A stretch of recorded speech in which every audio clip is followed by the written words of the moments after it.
मंगळ ग्रह मराठी निबंध।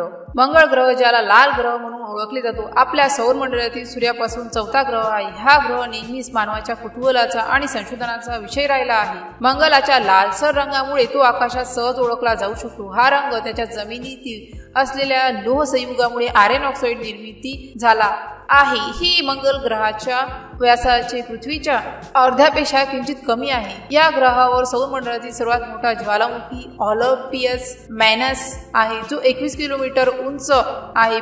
मंगळाच्या पृष्ठभागावर खोल दऱ्या, विस्तीर्ण वाळवंटे आणि ध्रुवीय बर्फाच्या टोप्या आहे। या ग्रहाचे वातावरण अत्यंत विरळ आहे आणि यात 95% कार्बन डायऑक्साईड, 3% नायट्रोजन आणि 1.6% आर्गन आहे। मंगळ ग्रहावर पूर्वी पाणी असल्याची अनेक पुरावे सापडले आहेत। तेथे कोरडे पडलेले नदीचे मार्ग, सरोवर आणि समुद्र किनारे दिसून येतात। यावरून असे अनुमान काढले जाते की कोट्यावधी वर्षापूर्वी मंगळावर पाणी अस्तित्वात होते। या ग्रहावर जीवसृष्टी अस्तित्वात असल्याची शक्यता वैज्ञानिक शोधत आहे। मंगळ ग्रहाच्या संशोधनासाठी अनेक देशांनी मोहिमा राबवल्या आहेत। नासाच्या वायकिंग, क्युरिओसिटी रोव्हर आणि परसेवरन्स रोव्हर भारताची मंगळयान मोहीम, जी यशस्वीरित्या मंगळाची परिक्रमा करत आहे। संयुक्त अरब अमेरिकेचा होप ऑर्बिटर या मोहिमेद्वारे मंगळाच्या हवामानाचा, भूगर्भीय रचनेचा आणि वातावरणाचा अभ्यास केला जात आहे। मंगळ ग्रह हा मानवाच्या भविष्यातील वसाहतीचा सर्वात योग्य ग्रह मानला जातो। अनेक खगोलशास्त्र आणि संशोधक यावर मानवी वसाहत निर्माण करण्याच्या शक्यतांचा अभ्यास करत आहे। एलन मार्क्स यांनी तर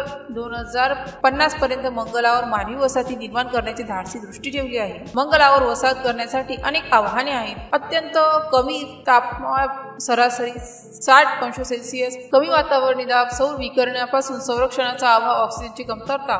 मंगळ ग्रह हा केवळ एक खगोलीय घटक नसून मानवी सभ्यतेचा भविष्यासाठीचा एक शक्यता आहे। या ग्रहाचे संशोधन आपल्याला केवळ ब्रह्मांडाबद्दल नव्हे, तर आपल्या स्वतःच्या ग्रहाच्या भविष्याबद्दलची ही अमूल्य माहिती देऊ शकतो। मंगळावरील संशोधन हे मानवजातीचा साहस आणि जिज्ञासेचे एक सुंदर उदाहरण आहे। जर या पोस्टशी संबंधित काही गोंधळ असेल किंवा आपल्याला अशा कोणत्याही विषयाची माहिती हवी असेल तर कृपया खालील दिलेल्या कमेंट बॉक्सद्वारे आपले प्रश्न आम्हाला विचारू शकता। या पोस्टशी संबंधित आणखीन काही प्रश्न असतील, आपण आम्हाला ते देखील सांगू शकता की आम्ही त्या समस्या नक्की सोडवू।